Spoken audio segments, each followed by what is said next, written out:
Okay. Yeah, I'm ready. I'm ready.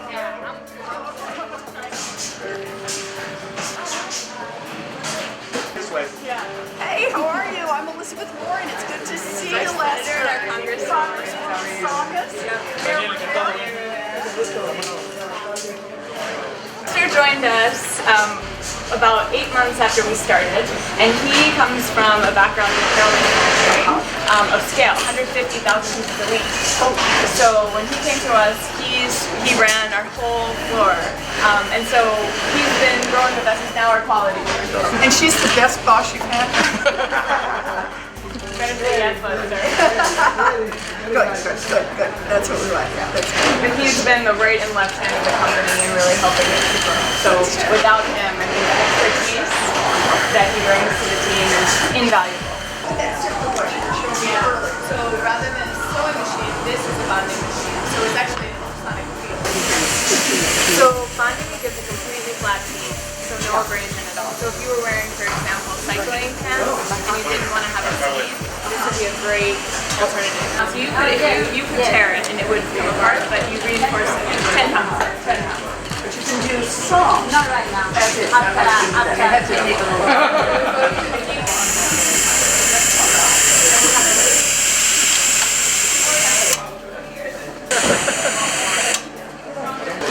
All the same kind of help that you can't control that conversation. I'm delighted to be here today to be able to celebrate what happens when you've got partnerships that work.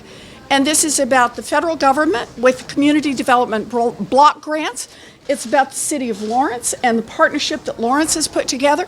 And it's about entrepreneurship and people who have great ideas and get out there when they can get the financing and make them happen. 99 degrees. So I'm delighted to be here. Nikki, you want to say anything before we get started?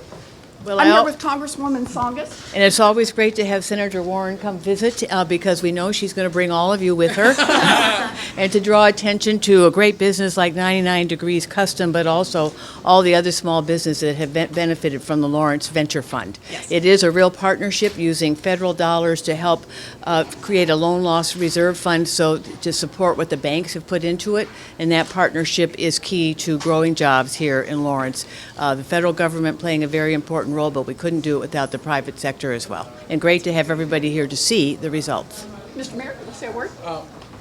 Just briefly, that this is about two real big things. One is that immigrant entrepreneurs who built the city of Lawrence continue to do that every day to sustain the economy. And the second piece is that while a lot of people like to say that government can't make jobs or create jobs, the reality is that with the help of government, private sector can create more jobs. And so when you have a business like 99 Degrees, you can give them a loan, they can expand faster. You have a small bakery who can buy a juice machine, they can grow and hire someone faster. So it's not so much that we're the job creators all by ourselves in government, but we could be part of the job creation cycle. Thank you. So we're thrilled to be part of the conversation on private-public partnerships and how we're working together to create jobs in the city. We've benefited from the Lawrence partnership and the City of Lawrence loans that have helped us grow while we were a young company in our first few months, and then more recently to kind of fill that gap before we were bank financeable. So we've been able to create 49 jobs in 3.5 years here in the city, and we're thrilled to be part of the conversation today. I just want to take an opportunity as one of the state representatives for the city of Lawrence to say thank you to Senator Elizabeth Warren for coming here. We in the state legislature have done a lot during the previous session and in recent years in the area of economic development up on Beacon Hill, bringing funds back to our communities, working on public-private partnerships just like this one. But we can't do it all, and that's where the partnership between the state and federal government comes in. That's why we're so grateful to have Senator Elizabeth Warren here and Congresswoman Nikki Tsongas speaking with us today about the importance of getting that federal funding back to places like the city of Lawrence to partner with local businesses like 99 Degrees. So we're so grateful to everyone for their partnership here today and working together, and we look forward to much more to come. Anyone else want to speak? All set. Everything was said. We're good. Anyone? We're good. Isn't it great to be here to celebrate? Anybody have a question? I got a question. Yes. What is the size of CDBG right now in terms of the total federal budget?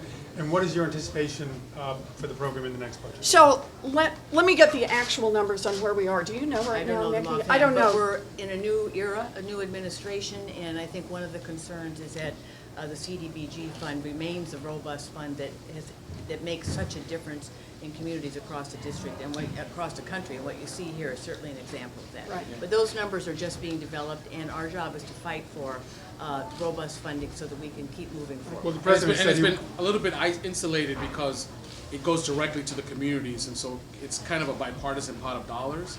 But what we're hearing is those things might not be defensible in this current environment. you don't know what the size of the current funding is? We can get that for you later. We'll, can we'll, get it for you. we'll get the numbers for you. But we're all very worried. Yeah. Because when President Trump talks about cutting non-defense discretionary budget, this is where this money comes from. The money that affects businesses, the money that affects jobs, right here in Lawrence, all across the Commonwealth of Massachusetts, and all across this country. Senator, we want to ask you about Jeff Sessions. Uh-huh. So President Trump is calling this a witch hunt by Democrats and says that they've overplayed their hand and essentially calling Democrats sore losers. Do you think he has a point? No, I don't. What else, what do you think Jeff Sessions should do? I think Jeff Sessions should resign. And let's be perfectly clear why. He had ties to the Russian government during the campaign. There is an investigation about that, and when he had his hearing to be Attorney General of the United States, he lied about those ties. And now he is the Attorney General. And let's keep in mind about the Attorney General. This is the chief law enforcement officer of the entire United States. He is the one we depend on, his judgment, his honesty, his truthfulness. He lied to the United States Senate, and I believe that disqualifies him from being the Attorney General of the United States.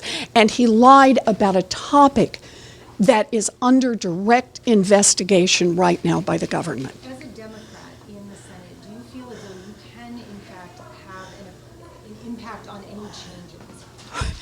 Look, all any of us can do is stand up for what is right. The question of Jeff Sessions being Attorney General of the United States after this new revelation should not be a partisan issue. It shouldn't be a question of Democrats want him to resign and Republicans think it's all right. Americans of all political parties should say that this man has disqualified himself from being Attorney General of the United States. Period. A moment like you were going to give Ben Carson a pass, and then changed your mind on that. What happened? You know, in the 5 weeks since Dr. Carson passed out of the committee, President Trump has made clear just how lawless he intends to be. He has issued at least 2 executive orders that are clearly unconstitutional and illegal. He has fired his acting attorney general. He's had his head of NSA have to resign in disgrace. And I think it has become ever clearer that the president needs, the country needs, heads of agencies and members of the cabinet who will stand up to the president. And Dr. Carson just doesn't pass that test. Is there anybody you'd be willing to approve on his behalf? He is a new You know, president. He's got to get his look, I voted for General Mattis. And in no small part, because both in the public hearing that I had with him and in private conversations with him, he made it clear what principles he would stick to and that he would speak up and he would speak back to the President of the United States. And I supported him for that job, and I still do. Does all this Russia stuff remind you of Watergate back in the day? Well, it in some ways, of course it does, that there are more and more revelations over time. But let's be clear, we've never had anything like this in our history. The idea that a presidential campaign may have been in league with Russia, may have been working with them during the electoral process, that cuts at the very foundations of our democracy. And that's why it is that we both need Attorney General Sessions to resign, and we need a special prosecutor to get to the bottom of this. And again, I want to emphasize this point. This isn't about Democrats versus Republicans. This is about our core democratic principles, how it is that a democracy functions. We've got to have some transparency here. We've got to get to the bottom of what happened between Russia and the Trump campaign. You talk about the importance of immigrant communities, the impact that they play in the economy here in Massachusetts. You know, Lawrence is the perfect example of this, that we are sitting in a building where more than 100 years ago, immigrants worked to help build the city of Lawrence, to help build the Commonwealth of Massachusetts, and to help build the strength of the United States of America. And today, it's a new generation of immigrants, but it's people who are entrepreneurs, who took the risk to come to this country to try to build something, and after they got here, absolutely worked their hearts out. This is an important part of the future of America. Do you think we'll have immigration reform in the next few years happening? I don't know. I know that the direction that President Trump has taken us is both unconstitutional and cuts at our core values. He is not making America stronger abroad, and he is certainly not making America stronger at home. That's why there are many of us, including Congresswoman Tsongas, down in Washington, who are fighting against what he's tried to do on immigration. As you know, the courts ultimately declared, the Ninth Circuit Court of Appeals, that his first immigration order was illegal. But I want everyone to understand, he right now has an outstanding immigration order in which he wants to use as a weapon, and that is his word, federal grants that go to cities that are that will not permit themselves to be bullied into becoming immigration enforcement agencies as he may want them to do. That is also unconstitutional and illegal, and it would be enormously damaging to the city of Lawrence and to the economy of this entire country. Anyone else? Mm-hmm. Hi. I'm with Boston Globe. I wanted to know, with Congressman and Senator, with mayoral race coming up, are you guys planning on supporting the mayor for the election? Woohoo! I am. I'm there. I'm in. Do I get to do it right now? Can we do an announcement right now? Mayor Rivera, yay! I think that Danny Rivera has done a terrific job. He has brought real energy and real integrity to this office. Sitting in there with small business owners, people who didn't have a chance until Danny figured out how to help put together a partnership, and that's exactly how he describes it, that would put a little from the federal government, a little from local government, and a lot of sweat equity from the businesses that have created one after another businesses right here in Lawrence. This is the future, and I support the mayor not only for the work he has done, but for the work I'm sure he's going to do. Congresswoman Tsongas, I shouldn't cut you off from an opportunity to do I that. often say, every time I come to Lawrence, I see something good happen, and that is in no small part due to the leadership of Mayor Rivera, the team he's brought together, his willingness to reach out across the community, find partners, and move this community ahead. So absolutely look forward to supporting him in his reelection bid. Right. Can I say one more thing about his reelection bid? Danny started bringing me to Lawrence before I was a senator and before he was a mayor. And he would drive me around, and I saw Lawrence through his eyes. What he talked about were the possibilities, all the things that, there were many of the pieces, but not quite enough pieces to get there. And Danny said over and over, here's how we could close the gap. Here's how we could make this thing happen. See Lawrence for all that's possible. He won my heart, and now that he's mayor, he's shown that he really can do it. Something that Lawrence has come under fire for this week is that the governor of New Hampshire is saying that Lawrence is partially responsible for the opioid crisis. hear your responses to that. You want to do this one? Yeah. Okay. It seems like the only thing that I've been talking about all week. But I think what we're seeing, and not just at the local level, at the state level, is we're seeing something that's happening at the federal level, is that this thing of government is complicated. And if government wants to solve problems, it should be thoughtful and thorough. And I think that the governor made not such a thoughtful and thorough response to something that came at him. And we had a discussion about it, and he did say, listen, I did not mean to impugn the name of Lawrence in the process. I said, well, we have to be more careful about that, because the answer to the opioid problem isn't that we're just going to shut Lawrence down because they're the source, especially when there's no 6 and 9 month beds anywhere for people to get. There's such a big waiting list, even for 3 month beds. And in-home, in outpatient care, they don't exist. And frankly, we're leaning on the private sector to answer the problems that the government really should be answering. And you know how we dealt with it in the 80s?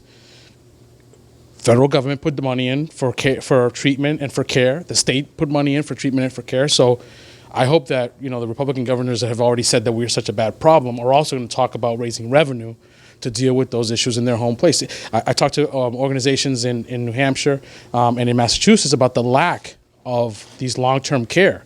You're not going to get 19, 20-year-olds off of heroin, off of fentanyl, unless they can go to a place longer than 3 days, dry out, get group support, come out, get group support, and then if they fall down, go back to a place that's a longer term.